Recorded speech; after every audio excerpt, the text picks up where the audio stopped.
पिता, पुत्र और पवित्र आत्मा के नाम पर आमीन। यीशु में प्रिय भाई और बहनों, कलवारी की इस यात्रा में आप सबका स्वागत है। आज हम लोग पहुंच गए हैं पास्का भोज में। कल तक हम लोग देख रहे थे, कल हमने ऐसे देखा है कि यूदस प्लान बना रहे और उनको जब पैसा मिलेगा ये बात सब हुआ तो बहुत खुश हो गया और महायाजकों के साथ मिलकर और मंदिर आरक्षी के नायकों के पास जाकर वे परामर्श करके कि वो बहुत खुश हो जाते हैं, उनको इतना पैसा मिल सोच के।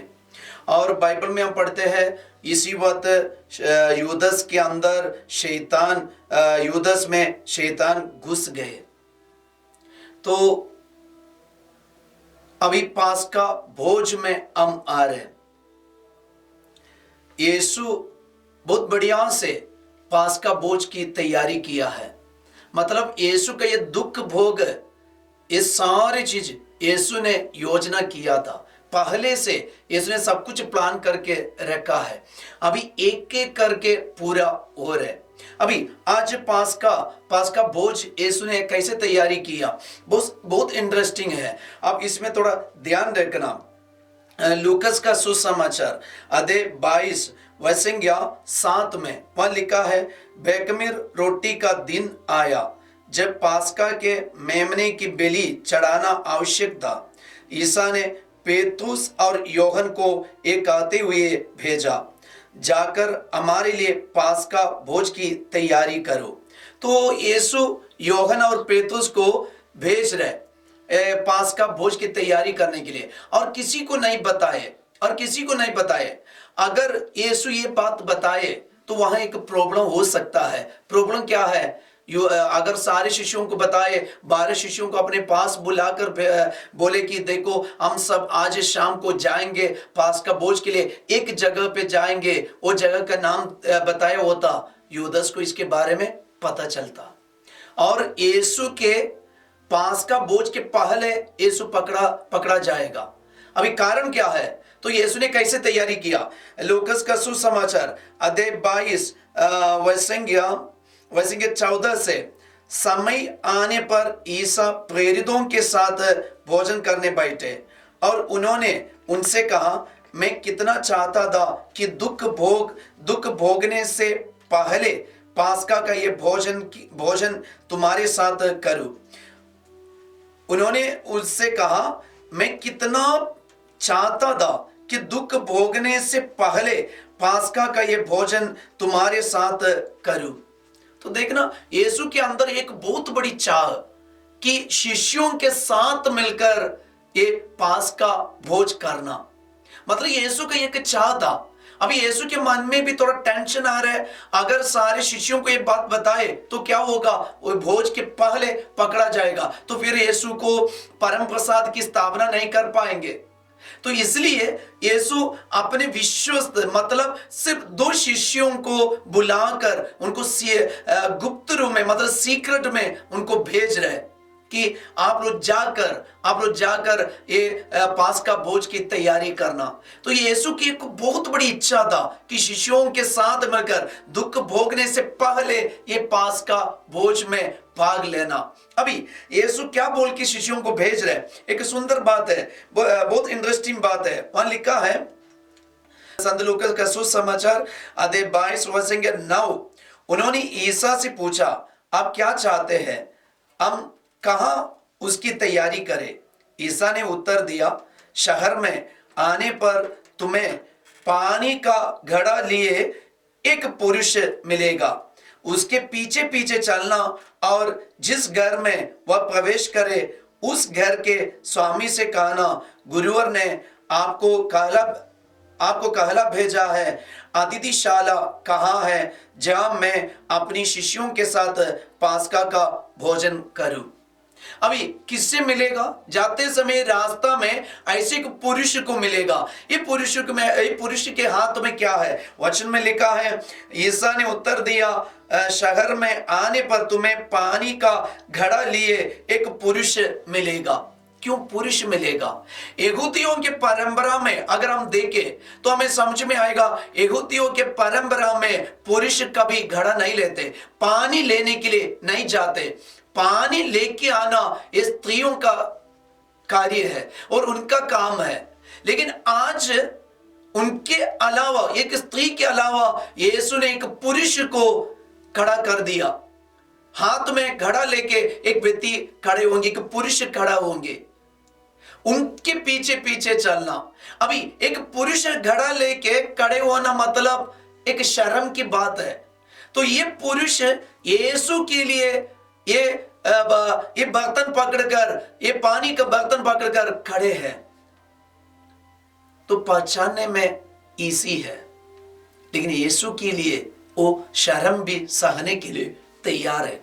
आज पास्का भोज है और आज मिस्सा बलिदान की तैयारी, यीशु ने मिस्सा बलिदान की स्थापना किया दिन है।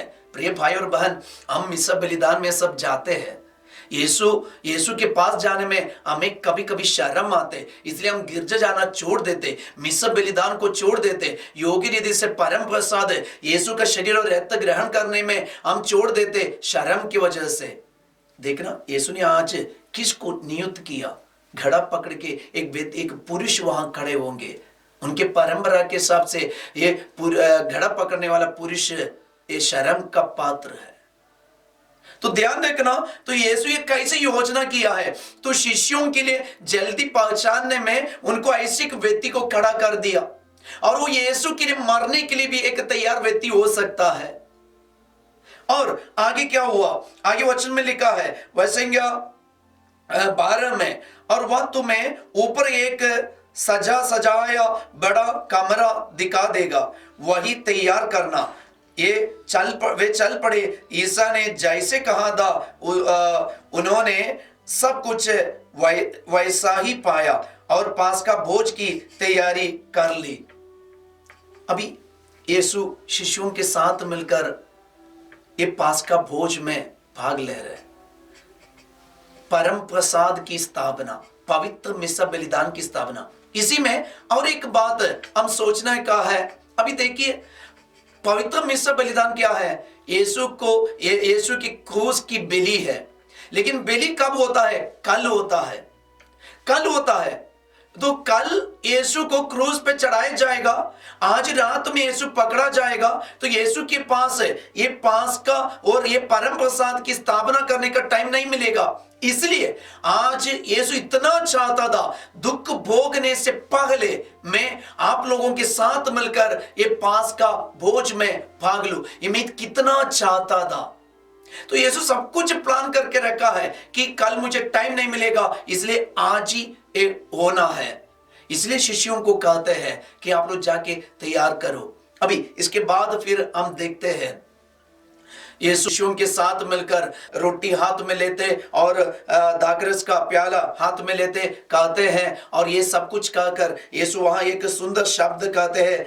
वचन में लिखा है वचनसंख्या 17 में, वचनसंख्या 16, क्योंकि मैं तुम लोगों से कहता हूं जब तक ये ईश्वर के राज्य में पूर्ण ना हो जाए मैं इसे फिर नहीं खाऊंगा। इसके बाद ईसा ने प्याला लिया, धन्यवाद की प्रार्थना पड़ी और कहा, इससे ले लो और आपस में बांट लो, क्योंकि मैं तुम लोगों से कहता हूं जब तक ईश्वर का राज्य न आए मैं ये दाख का रस फिर नहीं पीऊंगा। ईश्वर का राज्य कब आ रहा है? हमारे हृदय में, हमारे दिल में, हमारे परिवार में, हमारे जीवन में, जब यीशु क्रूस पे बलि चढ़ाते, हमारे पापों के लिए प्रायश्चित करते, और यीशु वो बलि के द्वारा हमें स्वर्ग राज्य दे दिया। तो कल बलि चढ़ाना है अपने आप को, उसके पहले यीशु ये पवित्र मिस्सा बलिदान का परम प्रसाद की स्थापना कर रहे। तो यीशु ने कैसी योजना बनाया है? प्रियजनों, यीशु का दुख भोग ये पिता की इच्छा था, पिता की योजना था। यीशु हर एक बात पिता के इच्छा के हिसाब से वो करते जा रहे, पूरा करते जा रहे। इसलिए आज का दिन हमारे लिए एक विशेष दिन है। आज के दिन में हम भी यीशु के साथ टाइम बिताए, परम प्रसाद के सामने समय बिताए। यीशु परम प्रसाद की स्थापना करके रोटी का रूप लेकर हमारे बीच में आए। अभी ये परम प्रसाद इसका सोचना हमें पुराने विधान में भी मिलते हैं। राजाओं का पहला ग्रंथ अध्याय 18 में हम देखते हैं वहां नबी एलिया जब बलि चढ़ाया ईश्वर के लिए, लोगों को चैलेंज देकर, मतलब कुछ लोग बाल के पीछे जा रहे थे तो उनको चैलेंज करके बुलाया कि तुम लोग एक सांड को काट कर बलि वेदी बनाओ, उसके ऊपर बलि चढ़ाओ और बाल को बुलाओ, अगर तुम्हारा देवता सुनकर ये बलि को अग्नि भेजकर भस्म कर दिए तो सब लोग उनके अनुयायी बनेंगे। अगर नहीं होता, ऐसे नहीं होता, तो मैं एक बलि वेदी बनाऊंगा और उसी पर बलि चढ़ाऊंगा, और ये बलि अगर ईश्वर आंख बेचकर भस्म कर दिए तो विश्वास करना सच्चा ईश्वर कौन है। तो वे बलि वेदी बनाए, बलि चढ़ाए, लेकिन उसके बलि पर बाल देवता प्रसन्न नहीं होते।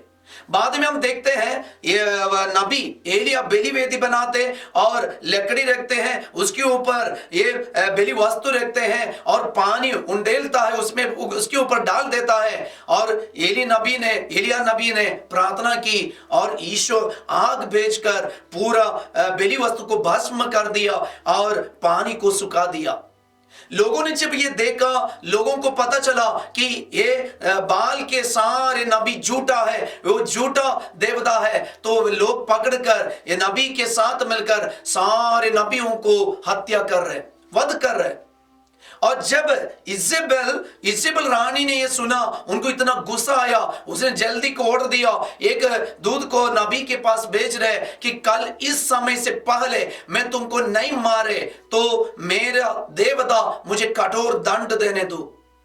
ये सुनकर नबी डर जाते और वो भयभीत होकर वहां से भाग जाते, और वे भागकर बेर्शेबा जगह पहुंच गए। वहां वो अपने सेवक को छोड़कर मरुभूमि में एक रात पूरा चलते रहा। वो थक कर अभी एक झाड़ी के नीचे लेटकर सो गया। इसी वक्त स्वर्गदूत आकर नबी एलिया को बुलाते हैं और उसको रोटी, पकाई हुई रोटी खिलाते, और रोटी उनको ये बोल के खिलाते, उठिए आप ये रोटी खाइए। स्वर्ग का दूध आकर नबी एलिया को कह रहे कि उठिए, रोटी खाइए और पानी पी लीजिए, आपके शरीर में बल आने दो। और रोटी खा लिया, पानी पिया, फिर सो गए। फिर सो रहे, सोने के बाद थोड़ी देर के बाद फिर पकाई हुई रोटी लेके आता है और ये एलिया नबी को कहता है, उठिए ये रोटी खाइए और आपको और भी बहुत दूर जाने का है। तो रोटी खाने से क्या होगा, वह वचन में लिखा है कि उठिए और रोटी खाइए, आपके लिए रास्ता लंबा हो जाएगा। तो उठिए और रोटी खाइए, नहीं तो आपके लिए रास्ता लंबा हो जाएगा, आपको जाना मुश्किल पड़ जाएगा। ये एलिया नबी फिर से उठकर रोटी खा लेते और पानी पीते। उसके बाद वो रोटी से जो बल पाकर, वचन में ऐसे लिखा है, वो रोटी से बल पाकर फिर 40 दिन और 40 रात वो पैदल चलता है। प्रिय भाई और बहनों, पास्का का अर्थ क्या होता है? पास्का पर्व का पुराना विधान का अर्थ है कि इजिप्ट के गुलामी से आजाद की ओर जाना, इजिप्ट के गुलामी से निकालकर कनान देश की ओर जाना। उसी दिन का एक विशेष स्मरण है ये पास्का पर्व। अभी नया विधान में जब हम आएंगे, ध्यान देखना, ये पास्का पर्व हमारे लिए क्या है? ये पास्का पर्व हमारे लिए पाप के गुलामी से निकलकर, पाप के गुलामी से यीशु ने हमें निकाला और यीशु की संतान की स्वतंत्रता में ले जाने वाला एक विशेष पर्व है ये पास्का पर्व। इसलिए रोटी खाने से हमें जीवन मिलता है। रोटी खाने से हम भी एलिया नबी के समान चल सकता है, बल पाकर चल सकता है। तो आज हम रोटी खाने वाला यीशु हमें जो दिया है, वही रोटी खाकर, वही जीवन, यीशु का शरीर खाकर हम भी पवित्रता में, विश्वास में, प्रार्थना में हम पक्का बनकर स्वर्ग की ओर आगे बढ़े। वो हमें मजबूत बना देंगे, वो हमें बल प्रदान करेंगे। तो आइए आज हम प्रार्थना करें, यीशु ये पास्का भोज में हम भी भाग ले पाए, आप अपने को बलि चढ़ाए। यीशु आज आपने परम प्रसाद की स्थापना की, सब कुछ आपकी योजना था, अब कितना बढ़िया से सब कुछ की योजना बनाया।